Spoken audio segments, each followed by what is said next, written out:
We are planning for the worst, hoping for the best, planning for the worst. With the Widemouth 2 fire still burning out of control, crews are working frantically to save lives and also homes. Thanks for watching 2 News at 6 tonight. Our big story, the Widemouth 2 fire, which is still growing fast in central Utah. Brian Schnee joins us live tonight near the front lines with the very latest. Brian? Heidi, hot and still winds out here in the Fillmore area. We're just to the east of the city right now, and this is where most of the fire activity in Millard County has been today, although there's a pretty solid plume southeast of Kanash where that fire originated from, again, burning through a lot of heavy fuels. You see some active flames actually straight into that canyon area. There were a number of hotshot crews and others that were in there. We did see them leave the area, maybe diverting to another location, but this spot has had 2 helicopters working to cool some really hot areas. And also something really impressive, Tim, I'm not sure if you can pan to that ridge line again, where you can see that fire retardant they laid yesterday actually held today. It held everything as there was really active fire that burned all the way up to this fire area, which the area of concern when we talked to the city mayor was that location, because if it crept up towards Mount Catherine up there, he was concerned about drainages and what that could mean for the future with the flooding. This fire was mapped at 82,229 acres during the day, so it changed from the overnight or early morning mapping. They were able to get better eyes on it. As we take a look at a map here, firefighters say the rising temperatures, the low humidity, the shifting winds are making their job difficult.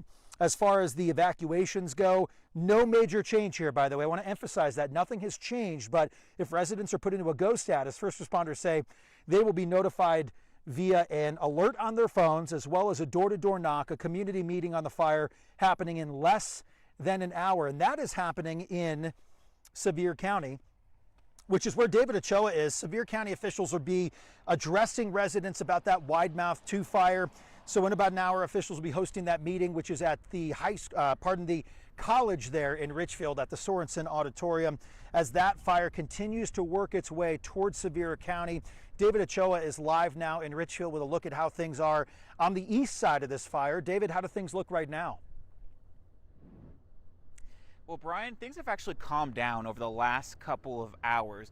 I mean, if you look around, and especially up there, you might see a reddish sun and you think, oh, that's kind of ominous. You can see that plume of smoke. You can feel the wind pushing east this way and think, oh, it might be pretty bad. But if we swing around into the valley here, I don't know if anyone was watching earlier, just a couple hours ago, you could not see anything in this valley. You definitely could not see the hills and mountains there. You could not see many of these properties, but now it's cleared up. Now there is still a lot of smoke going on, but again, comparatively, a couple hours ago, and especially yesterday it seemed like we were walking on the surface of Mars with just how red and orange and just how all the smoke and ash that was pouring yesterday. It looks a little bit better today, but the fire continues to make its way into the county, but officials aren't expecting any kind of evacuations. Now right now the fire is just a few miles west of us, where we showed you just a minute ago where the sun was. Now county officials say they're preparing for the worst and hoping for the best, but they're pretty optimistic about where the fire is and where it's moving. Now despite all of that, they'll still have a meeting, as Brian mentioned, addressing residents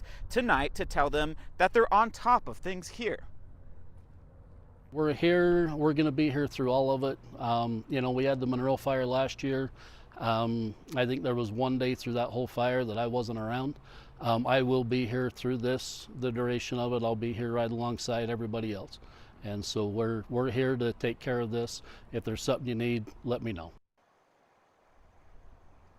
Now again, that was the emergency manager here in Sevier County, and on top of that, they're also going to be talking about just letting firefighters do their thing and staying out of the area. You can see behind me the road is closed here on the boundaries of the Forest Service, and so they don't want people going up in that direction at all.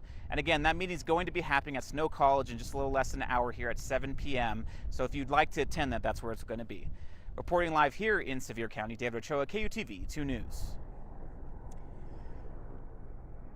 All right, David, thank you very much. I just had some videos sent my way when we were talking about this on 2 News at 5 and even earlier today at 3:30. We do believe there has been some structural impact. They have not been able to get in there and survey the structures, but I did have videos sent my way from Liz and Gary Smith. They were showing me their cabin that is southeast of Kanash. I want to show you that video. It is of that fire approaching yesterday, and they believe that that cabin is completely gone as of about 6 o'clock at night. It is hard to watch the video This is in the Bellawood area of the Fish Lake National Forest.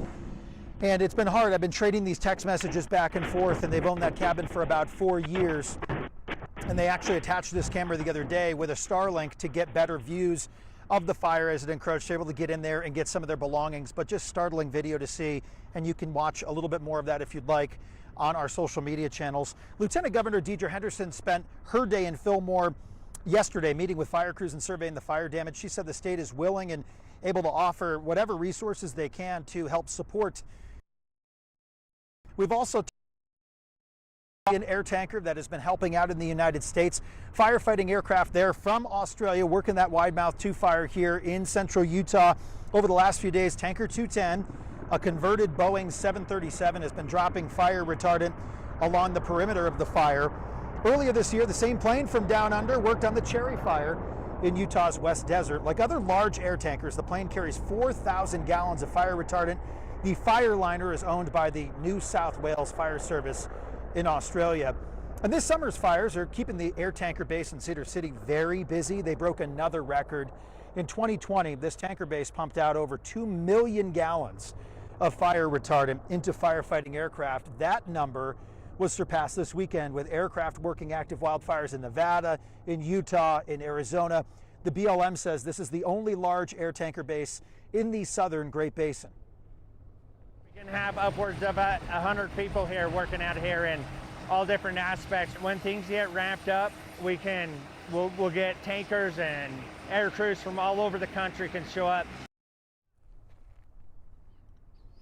So most of those large air tankers hold about 4,000 gallons. They also use that tanker base to refill those smaller single-engine air tankers, and they have some helicopters working out of there as well. 2 helicopters working here on this portion of the Widemouth 2 fire this afternoon as the wind starts to pick up ever so slightly. The changing weather conditions, it has been a battle for folks here in central Utah. Let's get a look at our forecast here with meteorologist Chase Thomason. Chase, that wind shifted last night just as we were joining you on 2 News at 10 o'clock and just threw that smoke at our back, pushing into the Fillmore area, and it sat there again this morning. How do things look here tonight? Yeah, we're seeing those winds still out of the west to northwest. That's the overall wind, but of course, when it comes to mountain winds and near some of those canyons, they can definitely fluctuate, especially as the sun goes down. It's been a little windy in central Utah, gusts around 20 to 30 miles per hour. Later tonight, those winds will relax and calm just a bit. But of course, if you're downwind in the Richfield area, portions of central and eastern Utah, you're dealing with some really thick smoke and some really bad air quality. Now, here in northern Utah, we've had some smoky skies. That's because of fires burning to our north and west with these northwesterly winds. It won't be as windy tomorrow afternoon, but still winds out of the west to northwest, blowing the smoke to the east. By Thursday, we'll still have some smoky skies, but notice winds more out of the south. That might bring some of that smoke into northern Utah, but at least the smoke from the Pacific Northwest will be blowing out, I think, by the end of the week. It's impacting our air quality for the Wasatch Front. We're in the orange, which is unhealthy for sensitive groups, children, elderly, and folks with respiratory issues. I mentioned by Friday, Saturday, we're hoping for some better air quality, and we need some rain in Utah. I'll let you know when the monsoon moisture returns, coming up in my full forecast.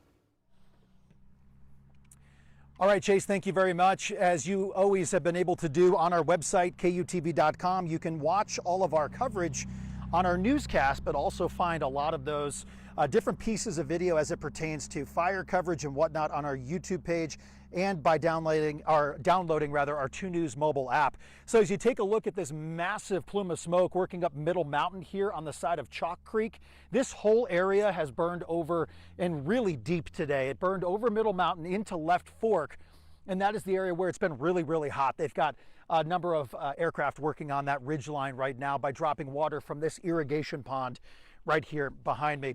Heidi, we'll send things back into you, but a very active afternoon once again here in Millard County and in Sevier County with the Widemouth 2 fire. Beautiful area and difficult to watch. Brian, thank you.